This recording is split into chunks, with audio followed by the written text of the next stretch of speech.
In the last video, I talked about how it's so much more comfortable and pleasant to feel like we know what's going on, and to feel like we know nothing, we're confused, and have just no idea what's happening. That's a little bit less pleasant and comfortable. So this drive to have this feeling of having things figured out seems like it's very powerful. And maybe it's never more apparent than in the world of all things spiritual.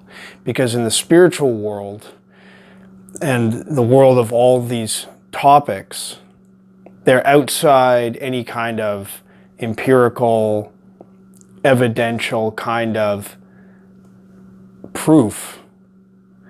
They're kind of in what you might call imagination, or might call intuition, some kind of way of perceiving these things that we simply cannot put them to scientific tests and, say whether this is correct or not.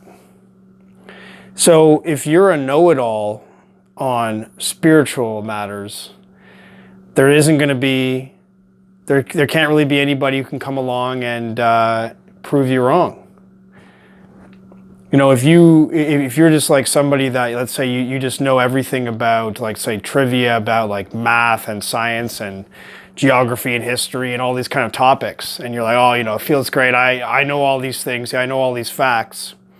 So you start rattling off these facts, feeling all confident that, you're a really clever person. And then somebody comes along, he's like, he looked it up. It's like, oh, you said that was the capital city of that country, but, according to Wikipedia and the internet, you're actually completely off. And you talked about this event happening at this time, but no. And here you are clever at math, but, the answers you gave, the calculator says something different. I mean, you can just be shut down.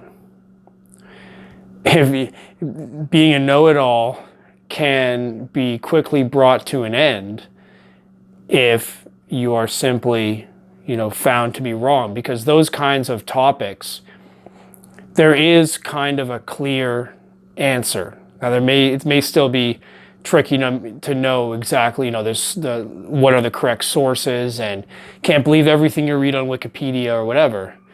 But there can be kind of a generally agreed understanding that such and such is the capital of this country, and this is the correct answer to this math question for most questions, and you can simply be found to be wrong. But when it comes to spiritual topic, if you are rattling on about how, the different dimensions, about beings like angels and demons, and if you know exactly what happens after death, if you can describe details of your previous lives and maybe your future lives, if you can describe in very clear and confident detail what is the meaning of life, nobody can come and say, hey, I looked it up and you're wrong. Nobody can easily shut you down. Somebody can disagree. Many people will disagree. Say, I think, that just sounds crazy. I don't believe any of that.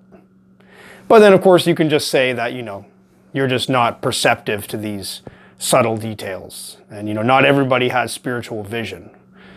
So if you don't agree with what I'm saying about the angels, about the past lives, future lives, about our heavenly purpose of life, or whatever it is. Now, you could be wrong within a particular religious tradition. They would say, well, no scholar, no saint or sage within this tradition, they all disagree with what you're saying. That's completely different from everybody in this tradition, so I'll declare it wrong. That's if you're within a particular tradition. But if you're just a spiritual person and you have all these statements about what's going on, there is just no way to shut you down. So the problem with this is that, if you really, it's just so easy to fall into that trap of the comfort and joy and pleasure of knowing it all, of having things figured out.